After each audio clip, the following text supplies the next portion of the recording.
The Selfish Path to Romance. Download Chapter 1 for free at drkenner.com and at amazon.com. Paul, you're dealing with some anxiety? Yeah, I have some severe anxiety. Oh, severe? Yeah, it started with a health issue earlier this year, back in February. I stopped. I was dealing with it for quite a while, and after 3 months decided to take an SSRI. Okay. And was feeling a lot better on it, but I have an aversion to taking medication, so I stopped. Yeah. And, your doctor knows you stopped? Yes. Okay. Yeah, they believe I should be on it for a year, but I'm not open to doing that.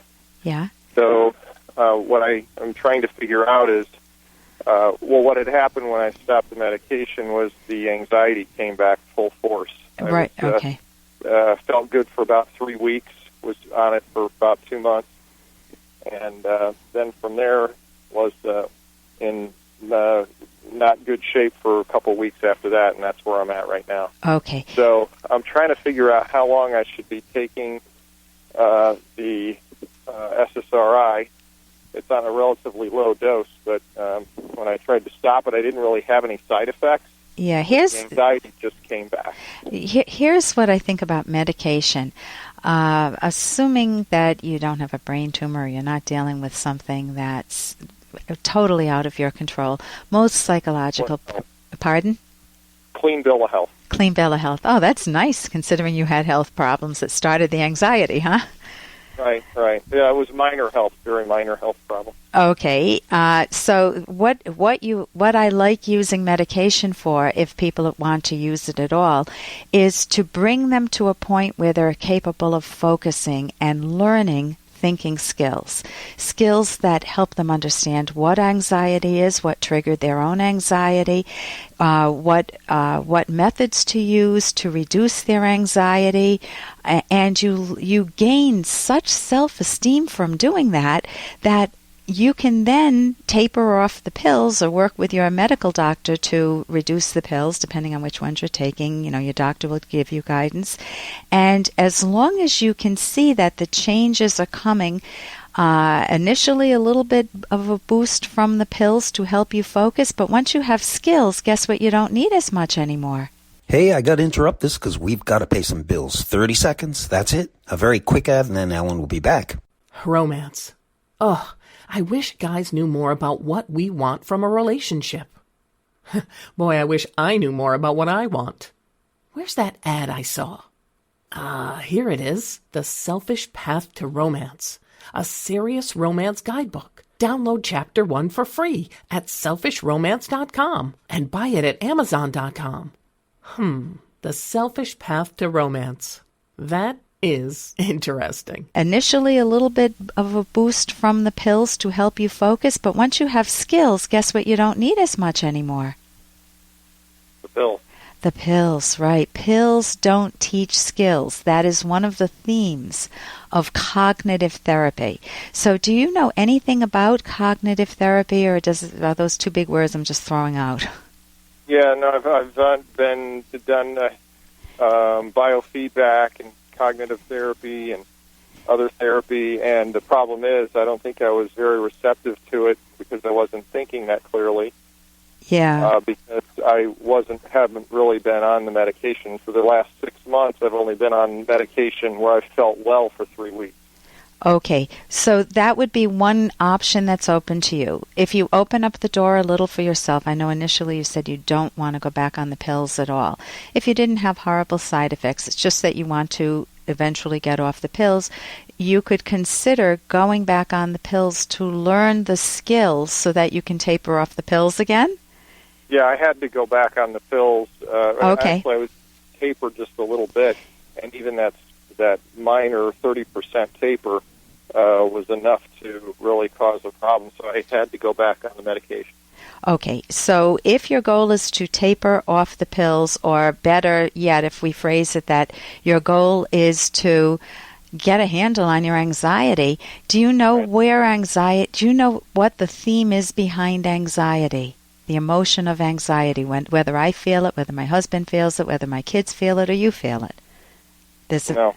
The theme behind anxiety is uncertainty. Anxiety is a future-focused emotion. There's something that I feel, it's two things, certainty or self-doubt.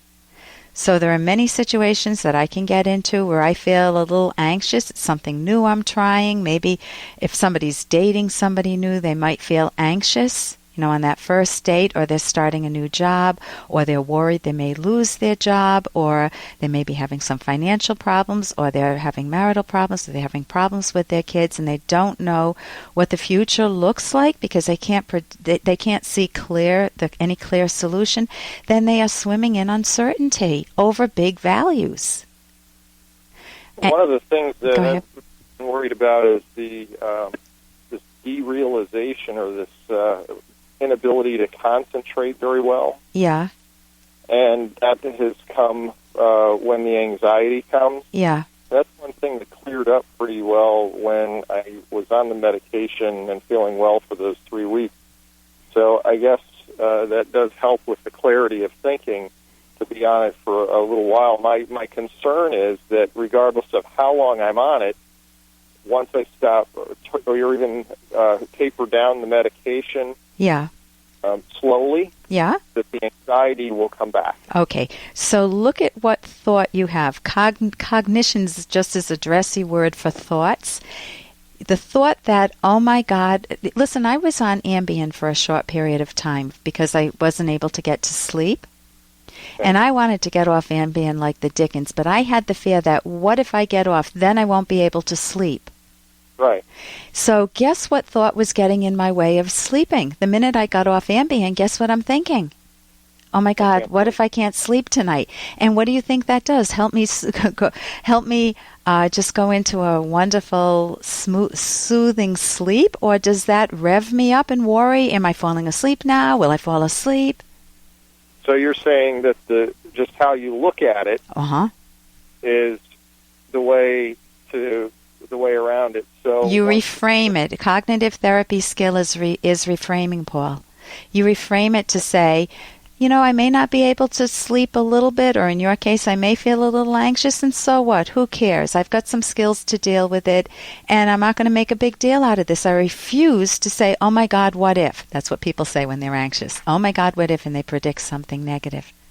Right. So that I would get a book. There's actually one, When Panic Attacks. You didn't mention panic attacks, but it's got a lot of skills by David Burns. Or there are many other books that help you deal with anxiety. I think I have one on my website too, the Anxiety and Phobia Workbook, or working through anxiety. Learn as many cognitive therapy skills as you can, and even if some don't work, some may, and it will liberate you to play around with improving your life and getting more mastery over your mind. Thank you so much for your call, Paul. For more Dr. Kenner podcast, go to drkenner.com and please listen to this ad. Here's an excerpt from The Selfish Path to Romance by clinical psychologist Dr. Ellen Kenner. One way to cherish your partner is to be reasonably generous with your time. Cook a special meal, make your partner a romantic card, write a tender email that expresses your love accurately, or take the kids for the day and let your partner have the day off. You might also offer to run errands or do chores if your partner's busy with a work project. Generosity sometimes involves sharing one's belongings. There may be particular objects you don't want to share, such as a toothbrush or comb, but there may be many things you can share with pleasure, such as favorite cookbooks or clothes, sweaters, t-shirts, caps, cars, food, laptop computers, and cameras. Of course, partners shouldn't take unfair advantage of one another by monopolizing something the other person needs, such as a computer. You can download Chapter 1 for free by going to drkenner.com, and you can buy the book at amazon.com.